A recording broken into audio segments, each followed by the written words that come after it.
Yeah, and there is that slight flexibility in this opener, something that they really kind of throw away when they did try that first pick overall Invoker. There's no moving between him, Monkeys Forever. Of course, Monkeys Forever can definitely play it. Man was a mid laner for a very long time, but it's just not going to feel nearly as flexible as this Void has in the past. The only problem is Void definitely feels better as your mid laner. As again, Canis Vulpes even did a really good job as the Gyrocopter. You got first blood in that previous game, but unfortunately, I think Infamous is just stylistically a very hard team to patch up against, and especially now picking your mid laner so early, I think you need to really focus a lot of those bans and a lot of that emphasis on the Dark Mago hero pool because again, you need to always contend with what he's going to put out. And seeing the Gyrocopter first phase, I think Dark Mago hasn't played the gyro mid, at least not in a very, very long time, where Alone has definitely done it twice now, so it's definitely a little bit more obvious, but you still want to be a little bit scared of his hero pool going into the second phase. It's something you can never underestimate.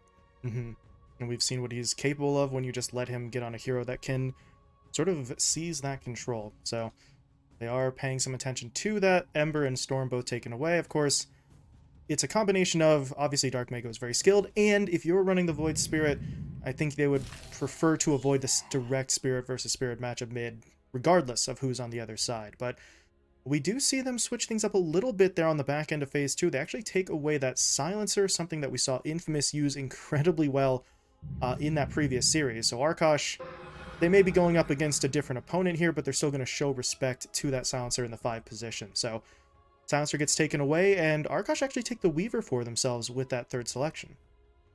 Yeah, and unfortunately, it is a little bit of an early Weaver, at least I think so. Of course, we've seen this Weaver usually get put into the support position, as I don't think we've seen Pale Horse pick it up just yet, even though I know he adores the hero. But I say it's early because Matthew has this really easy Rubik pick for himself, where you ever get Shikuchi, you are a better Weaver, at least when you are playing that support matchup. We saw Z-Freak play it on 4 Zoomers, you just feel like a completely different hero. It's so difficult to take down a Rubik with Shikuchi.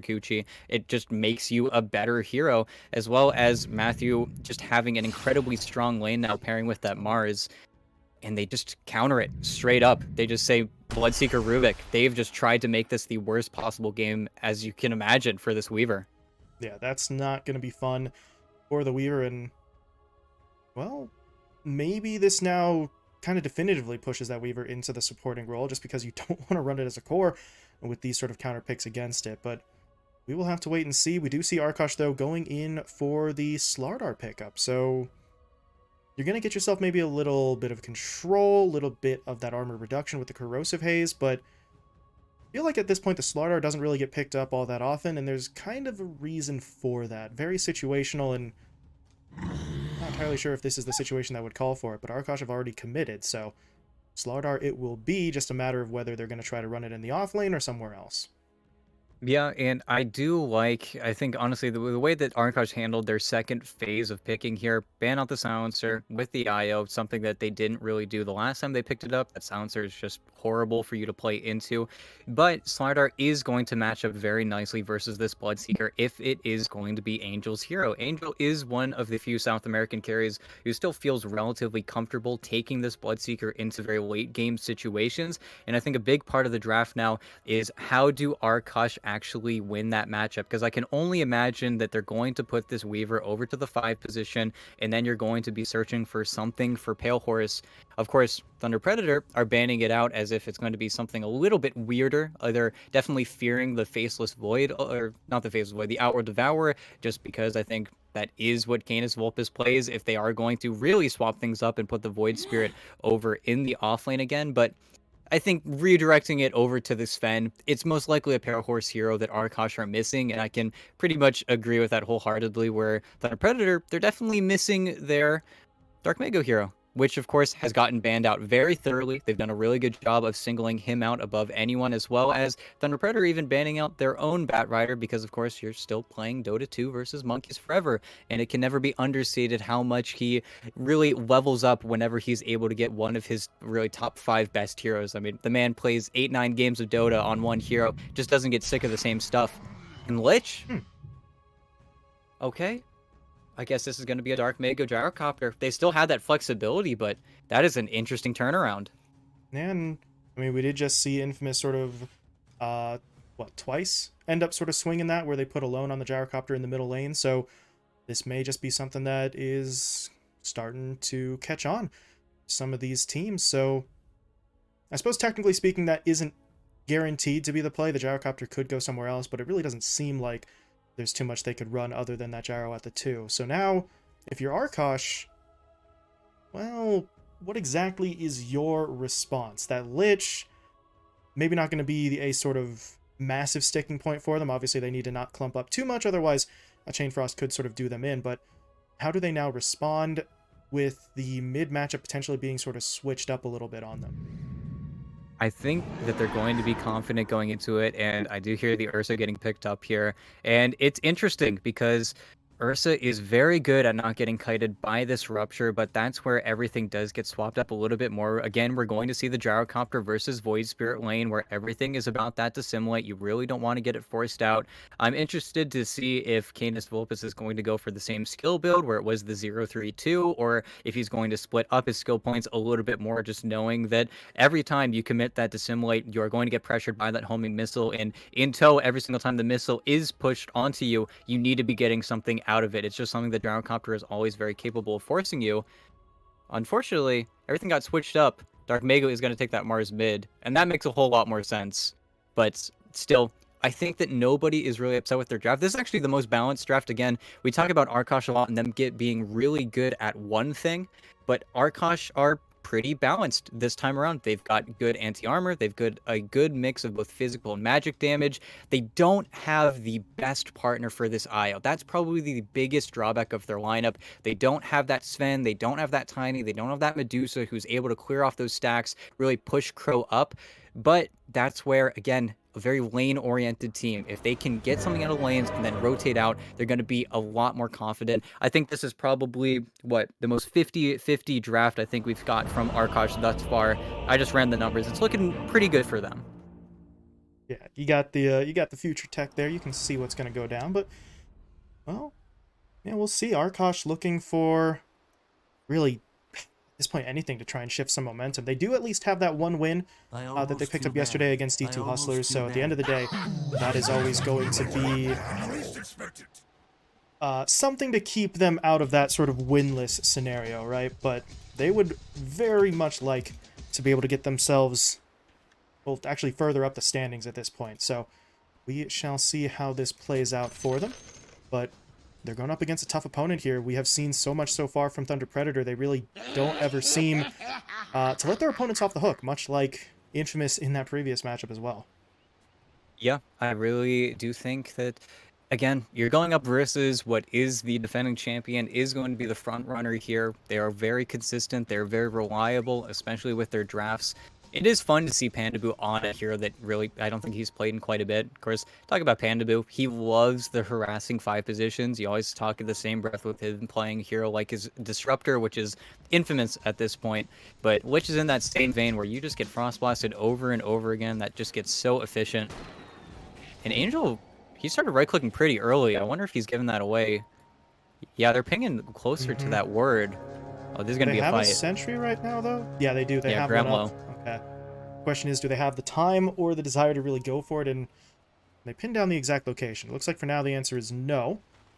You see the runes coming into play. Should be 2 picked up by both sides, so got pretty close there to some sort of opening fight, but it's really more or less just kind of a small skirmish. And Gremlo, really want to see what he does with the sentry. He could go for the D-ward. He could also go and try to block that pull camp and take it away from Panda. Would certainly make the lane a little bit more bearable for both himself and the Slaughter. But for now, he's just going to annoy Panda a little bit, hitting him up with the right clicks and the Shikuchi. So, trading damage. I mean, both of the supports came to the lane really with enough regen where they should not matter too much, but everything you can do to keep Panda out of the lane early so that he can't hit up monkeys is going to be appreciated by said Slardar. Yeah, and really, I think this bottom lane is going to be fairly stable, especially for Angel. You already see a little bit of creep shenanigans. As long as the small camp is blocked out, there isn't much that you can do, but they, at the end of the day, were able to avoid the counter pick coming in from the Slardar. You don't want to be a Bloodseeker whenever you have to lane versus a Slardar. It's in the same vein where you don't want to be a life stealer. It's just a little bit too hard, too much physical damage coming out for you. But that's also where Gremlo just needs to do the support job. If he can be obnoxious, make it really difficult for Pandaboo to do his job, then Monkeys is going to get what he needs in this lane. I mean, you already see how far the creep wave has been pushed up just because Gremlo's done a really fine job of keeping everything pushed back. And he did use that sentry to block out the camp, and now you see him going after a courier snipe here, and Angel is going to lose it. So, I think, yeah, the items did get delivered in time, but courier is now down. That homing missile, it's going to connect, but Gremlo's so far away that I'm not really sure there's much Panda can do here, although he is trying to push his way forward. Gremlo doesn't have a whole lot of HP, but he's going to be able to fall back. That is a tempting target on the courier. Panda's going to try to micro it away, but I think, yeah, Gremlo sees it. One more hit should do it, and that's a double courier snipe, but Panda, yeah, that's what he needed. Take down that sentry ward. Unfortunately, the camp is physically blocked, I think, in that instance, so still no ability to pull, but at least you're trying to solve that problem. Maybe you can get the equilibrium back under control in the next minute or two. Yeah. And then, really, once you get a few more levels, the only problem is there's no good way for Monkeys to really get aggressive on you. But, again, that's where we talk about how Arkosh likes setting up their lanes and how everything does fall to the feet of this Void Spirit, who is doing a pretty good job versus Dark Mago. It's really hard for him to actually combat for a lot of these CS, and Dark Mago trying to get cheeky with the spear, but that's also where I think you're just looking to farm on this Mars. You want to try and deny as much as you can, of course, from the Void Spirit, but once you get your level 6, that's why this mid Mars is valued so much. You just create chaos across the map. Yeah, that's what we saw, I believe, the last time earlier when there was a mid Mars. It was a hero that was just so active. Did not get caught up too much in that sort of farming war. Obviously farm enough to get your items, but compared to a more traditional mid laner, the Dark Mago is going to want to be very much active across the map the second he gets up the arena, grabs the blink, things of that nature, to really just try and shift as much into Thunder Predator's control early.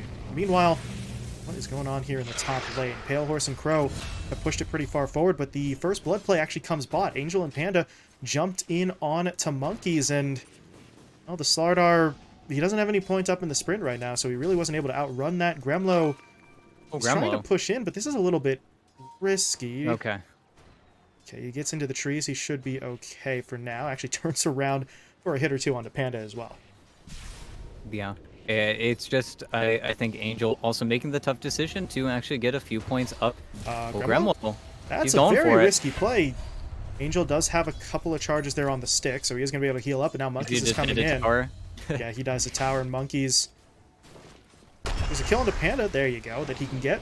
Going to commit the crush, and Angel is still very low on HP here, so maybe Monkeys can get the angle. He needs a bash. He's actually got it primed. He just needs to connect. He's got it there into the crush. Nice.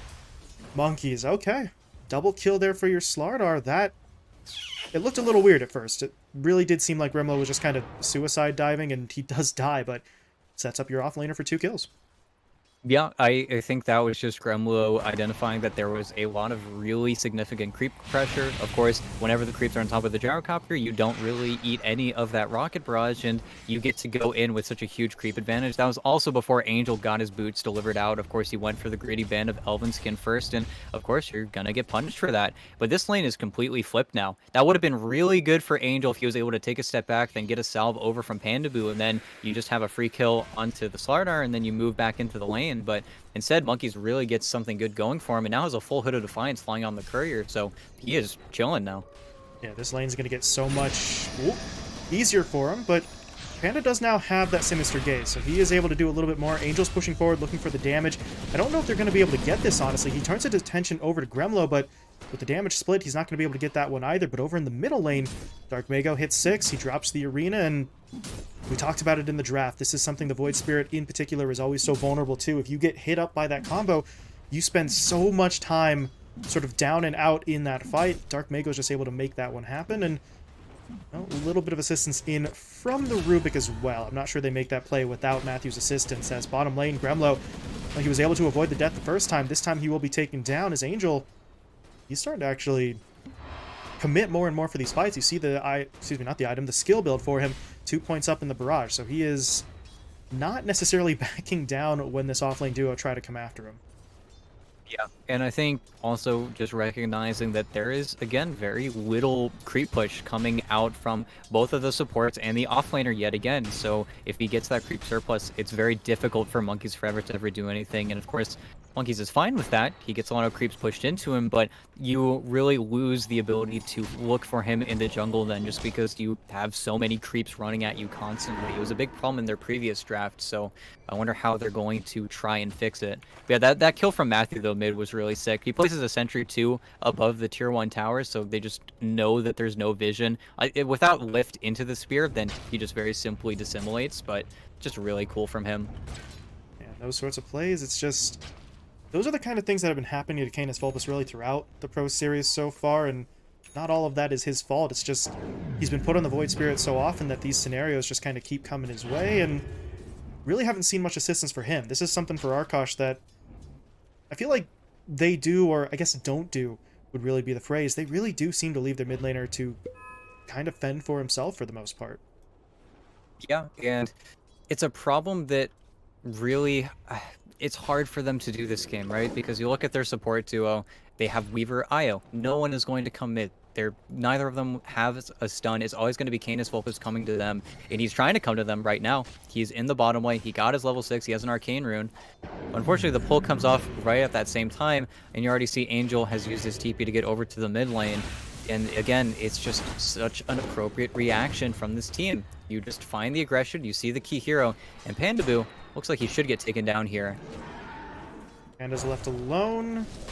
Yeah, they should have him, honestly. They're going to be able to track him down. The problem is, Panda's creating a pretty big distraction while his teammates jumped in top. They're able to hit him up with the arena into that spear play. Pale Horse is going to lose his support. Actually, they didn't use the spear play before. They have it now to go in onto Pale Horse himself, and this Ursa, he has nowhere to go. He's already used the Enrage. He was trying to get onto Dark Mega, but Matthew very wisely comes in with the lift. There was still a lot of damage the Ursa could dish out there, but with that little bit of extra lockdown, they're able to keep him at arm's length. They find those 2 kills, and Panda's life is traded out pretty spectacularly for Thunder Predator. Yeah, it's very unfortunate. They are getting a lot of good damage on this bottom tier 1 if you're Arkosh, but you did lose the pick onto the Gyrocopter, which is exactly what you were looking for. And again, this is a game that they're going to be fairly XP starved because they have that IO, so these little plays just make their lineup that much easier. It kind of lubricates it, so that way you can finally make those plays on each other's high ground. I think that's where this Rupture is going to be really obnoxious, specifically for this Rubik to deal with, or rather for the Void Spirit to deal with. I think that's where Canis Vulpus is trying to avoid that lane as much as he can, but that's where, again, Thunder Predator recognized that's where he wants to make their play, so we're just not going to give it to him. Just not going to walk into any sort of trap or setup that your opponents are putting together for you. And now Angel, I mean, he's already the top net worth hero in the game. We saw him take that first stack here in the jungle. He's got the Ancient stacked up now as well by his teammates, and look at this. They stack the camp. As soon as they're done, Panda and Dark Mega, they start rotating top. Let's look for a kill. We have the arena. We have the Rupture. Actually, now they have the arena. There we go. But the fact remains, they are looking for a fight, and where do they want to go? Gremlo has now pushed into the west side jungle, but Pale Horse is obviously the bigger target. They're going to hit him up with the arena into the spear. Good play from Crow getting in there for the healing, but he does take a rebuke to the face. Now the silence in from the Bloodright will take him down. The Pale Horse is still in an awkward spot here. Sinister Gaze is going to pull him back for a moment. He's just sort of sitting there with the DOT on him, but he's not dead just yet. They need more damage. And it looks like, actually, okay, the DOT did do its job. Pale Horse will be taken down. Oscar and Matthew now pushing in, trying to get to Panda before they could finish him off. Not going to be able to do so. So now they will back themselves away. Meanwhile, off to the east, Dark Mago. He's not really going to be able to win that one against Canis Vulpus, so he TP's out. But this is still looking like a fight. Monkeys wants all the way forward. Oscar is insanely low. He is going to be able to pop the wand charges, though, and now this play is a little bit broken up. Where does Monkeys want to go? He's looking at Matthew right now, but I don't know if he'd outrun him. And actually, Oscar's still underneath the tower. Somebody's got to come over here to help him. As Panda will respawn in TPN, and Gremlo, yeah, that's your cue to leave. Going to be able to use... No, he's not. Tries to get away there with the time lapse, but he's pulled back in by the Gaze, and Angel was kind of just chilling on that high ground before, farming up that Ancient stack, and a kill quite literally walks up to him. So Angel's going to be able to find that one, and now mid, the fighting continues. Dark Mako gets the Spear Stun onto Pale Horse. They're going to hit him up.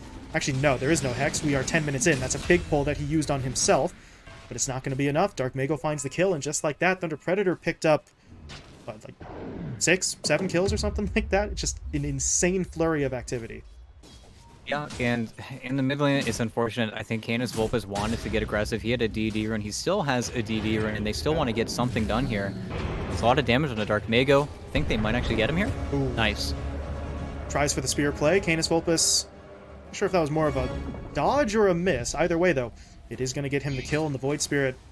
A hero that very much sort of needs this start. We've been talking about it really what feels like for the entirety of the event, but we're now seeing him maybe looking a little bit better. He's moved up to second in the net worth. He's sitting at 2 and 1. Not entirely sure what his first item's going to be here. We've seen a lot of the time he just goes in for that Yule Scepter, but looks like this time around he's actually looking for the Kaya as that first major pickup. Yeah, no silences to play against. You're just going to want to get that Kai'San just fast as you can. More spell amp makes you farm faster. It's just going to feel very important. I honestly wouldn't mind the Yules, though, because, again, you're very pressed for lockdown in this game. So he's really banking on the fact that he's going to go in with his Slardar. And Monkeys Forever, he's still a little ways away from his Blink Dagger. But, again, that's going to let them make these plays. It's going to get them onto these early objectives. And they got to be a little bit scared here on this rune. Oh, Yeah, well. that's a problem. Canis Vulpes just got hit up, pulled in, the Rupture's on him, and he just Astral Stepped himself to death. That's unfortunate, but this is part of the reason why they wanted this Bloodseeker in the first place. We were talking about it in the context of going up against what we thought could have been a core Weaver, but it plays the same role. You still shut the Weaver down, but the Astral Step is no longer as important. If you try to Guardian Sprint as the Slardar, you're just taking more damage as well, so it just limits so much mobility on a team that kind of isn't solely dependent on it, but it is one of their major advantages that now just doesn't come into play. Yeah, it's going to be a problem going forward, and unfortunately, I was going to mention it before because it looks like that was going to be his timing, but Angel has an Ags already. He has just put his nose to the grindstone, and he has got incredibly farmed in this timing. He's got an Echo Saber queued up right now, which is kind of funny, but can't imagine that is actually going to be what he ends up going for. But this gyrocopter has been untouched and unfazed from all of the action that has honestly been right underneath him. But an untouched gyrocopter is going to be very scary for them to contend with. Fortunately for Arkosh, they do have some big items coming out. Again, that Blink Dagger that Monkeys Forever has been working on so steadily in the top lane, as well as the Diffusal Blade coming in from the Ursa. If Arkosh can put themselves in a position to get that Roche, that's exactly what they're looking for. As well as the IO just sitting behind Pale Horse bottom. They're looking for a relocate play right now. But again, Thunder Predator are just not presenting heroes that don't have 2 or 3 people behind them. It's so hard for them to find these really exceptions to that rule. They are playing so well right now in terms of not providing their opponents with any major sort of weaknesses. No openings for them to take advantage of as the smoke play will now come out, and they're maneuvering their way towards that middle lane. They do have the Weaver in their sights. Canis Vulpes, though, is making his way over as well. This would obviously be the more valuable, higher priority target. But how do they get in? They don't quite have a blink on the Mars just yet, so not going to be able to initiate on that. But Canis Vulpes, this is the same spot and the same play. At least this time, he's not going to be able to Astral Step himself to death, but that's only because he was silenced, so he didn't have the option. But the same trap twice in a row from Thunder Predator, but it's just so well executed. Canis Vulpes doesn't see it until it's too late. Yeah, and I think just underestimating the smoked Bloodseeker running at you mid. He wanted that rune. Unfortunately, it really wasn't even a rune worth dying over. It was just an invis rune, and this is going to be them able to breach now onto this mid lane. And I guess that's where this waiting game is still going to come to an end, hopefully for Arkosh, because, again, they've hit their item timing. There's a Blink Dagger on the Slardar, and there's a Diffusal Blade finished up on your Ursa. And here, yeah, as soon as they get the Void Spirit back again, they're going to smoke up, but they get jumped before they have the chance. Pale Horse taken down. The IO, oh, he pulls himself away, but he, I mean, he's coming back. Yeah. The countdown to death. 4. Does he have a tether target? Let's see. Oh, that's a blood. Okay. Blood Right's a little bit mistimed, but that does not matter. Sinister Gaze into Spear still locks down Crow, and God, that's so unfortunate. If they could have held off for just a few more seconds, the other arm of that pincer was making its way in, and maybe that was finally the fight that they would have needed. It's just they get jumped that little bit too early, and once Pale Horse is down, this lineup really doesn't have much damage to work with, so it's kind of just a busted play at that point. And now Oscar, He's made his way up top. Reinforcements aren't here just yet, so he's going to have to hold his own for a moment, but he'll turn around, drop the Rupture onto Canis Vulpus, but Monkeys blinks in, hits the bash into the crush. Pale Horse comes in for the damage, but Oscar's still alive for the time being, but Monkeys comes in again, gets another bash, still not enough damage. Sinister Gaze now coming in, Monkeys locked down. Dark Mako, meanwhile, jumped forward with the blink, the arena into the spear, gets them onto Canis Vulpus, and again, Arkosh, these last two times, they're not missing by much in terms of the timing, but 1 or 2 seconds difference turns into disaster. If they could have gotten Oscar a little bit more quickly, they could have just backed out and avoided the sort of retribution, but it doesn't work out. Yeah, and it's the lack of control. As soon as Monkeys is in as well, without BKB, you are just going to die after that. I think just, again, too quick on the response. That was Matthew just right in there with the lift. He's got a full Aether Lens, and they're going for Dark Mako mid, but again... So that spear stun, Canis you need Vulpus. Canis, He's but it's just too far. too late. Oh, man. I mean, they have the right ideas. It's just someone is always a step too far back, a second too late to the fight, something of that nature, and it's just so frustrating for them as, okay, they do get onto Panda. That should be a relatively easy kill for them, but Panda's actually making them work for it. Chain Frost is bouncing in between the two. That's going to force out the ult from the Weaver, and Panda, he's still not actually dead. He is walking away from this fight. And Arkosh, I mean, they've lost 2 already, and it may be more. Gremlo's going to get dusted. The homing missile will connect. The Blood Rite is thrown down underneath him, and that could not have gone any worse. Actually, never mind, because Crow is now dying under his own Tier 2 tower. So it somehow got worse. They just lost 4 heroes, and Panda is somehow still alive. Yeah, and it's unfortunate. They keep on getting forced into these plays where they think they have the vision. You take a look at the wards that Arkosh have placed, but... Horse. You gotta go, man. You can't be there. He's just gonna get hit up by the lift into the Blood Rite.